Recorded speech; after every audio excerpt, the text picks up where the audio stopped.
Earlier this afternoon, President Trump overturned decades of U.S. policy in the Middle East by announcing that the U.S. will now recognize Israel's sovereignty over the Golan Heights. That is a strategic 40-mile strip of land on the Syrian-Israeli border, which Israel captured during the 1967 Six-Day War. In a tweet, Mr. Trump said it was of critical strategic and security importance to the state of Israel and to regional stability. It is a shift that could both have a major impact on America's relationship with the Arab world and potentially boost the political fortunes of Mr. Trump's close ally, Israeli Prime Minister Benjamin Netanyahu, ahead of next month's election in Israel.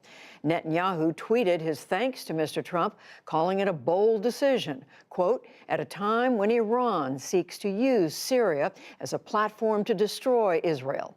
The United Nations, which has a monitoring force on the Golan Heights, holds that it is occupied territory. Its status has long been a key issue in the Arab-Israeli peace talks. Here to talk about the implications of today's announcement is Aaron David Miller. He's a vice president and the director of the Middle East program at the Woodrow Wilson Center for Scholars here in Washington. Aaron David Miller, welcome back to the program. What is the practical meaning of what the president has said today?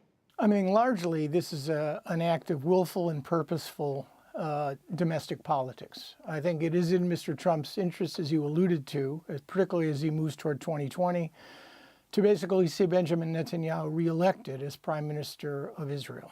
It's really good politics for Mr. Trump. And I might add, Judy, we have interceded, I know from personal experience, at least 3 times in Israeli elections. You mean the United States has? Yes, under both Republican and Democratic administrations. This is not a first, but this is the most blatant, willful, even brazen, transparent effort to do something important and positive for Mr. Netanyahu 20-plus days away from a very critical election. So political impact, what about policy impact? Does it have any meaning on the ground? Well, I think it probably will have less of an impact in the Middle East. I think Mr. Kushner's peace plan let me interrupt, that's the president's son-in-law who's been tasked with coming up with a peace plan between Israel and the Arab states. I think the chances of Kushner's ultimate deal, or Mr. Trump's ultimate deal plan coming to fruition are slim to none. I don't think it's going to have a major impact there. I think what it will do, however, is sanction the notion, or Americans sanctioning the notion that states and governments, this time the United States, can actually support unilateral actions. It will give a clear advantage to Mr. Putin and the annexation of Crimea. It could provide a basis over time should the current Israeli government drift ever more rightward and decide to annex or create a different relationship with the West Bank. I might add, some will argue that it simply recognizes reality. And there's a fair point here.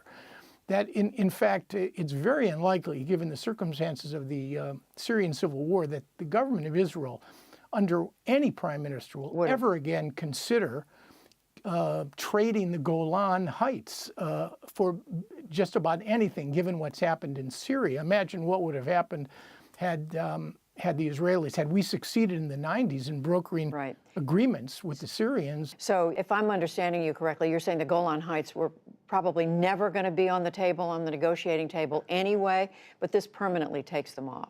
Well, I tell my kids, never is a very long time, and never Arab-Israeli peace. I'd hate to say that, but the reality is that no Israeli government, after what has happened over the last 7 years in Syria, and particularly with the Iranian Hezbollah threat, is likely to concede Golan in exchange for peace with. That's the problem. So I think, but recognition of reality is not a compelling reason to endorse unilateralism or annexation of the Golan. This was gratuitous, Judy. No one was pushing the Israelis out of the Golan Heights. There was no international pressure to force them to leave or even create significant political trouble for them. Mr. Trump did this, in my judgment, because it's good politics and because he wants to go down in history as the most preternaturally pro-Israeli president in the history of the U.S.-Israeli relationship. And just to clarify, in terms of helping Benjamin Netanyahu, you're saying because there was such a difference between Mr. Netanyahu's position on this and his challenger? No. In fact, I think Mr. Gantz, his challenger, will be hard-pressed not to support this move. I think this could help. As my grandmother said about her chicken soup, it couldn't hurt. And the reality is, in a close election, where you have the majority of Israelis agreeing with Mr. Trump that the Golan should remain part of Israel for security reasons, economic reasons.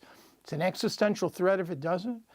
This move will be very, very well, and it'll drive home the very point that Mr. Trump and Mr. Netanyahu want to drive home, that it is because of Benjamin Netanyahu, and only because of Mr. Netanyahu, that the U.S.-Israeli relationship is as productive, as profitable, and as resilient under Mr. Trump's tenure. That's the image they want to create, and it may well succeed. Aaron David Miller of the Woodrow Wilson Center, thank you. Thank you, Judy.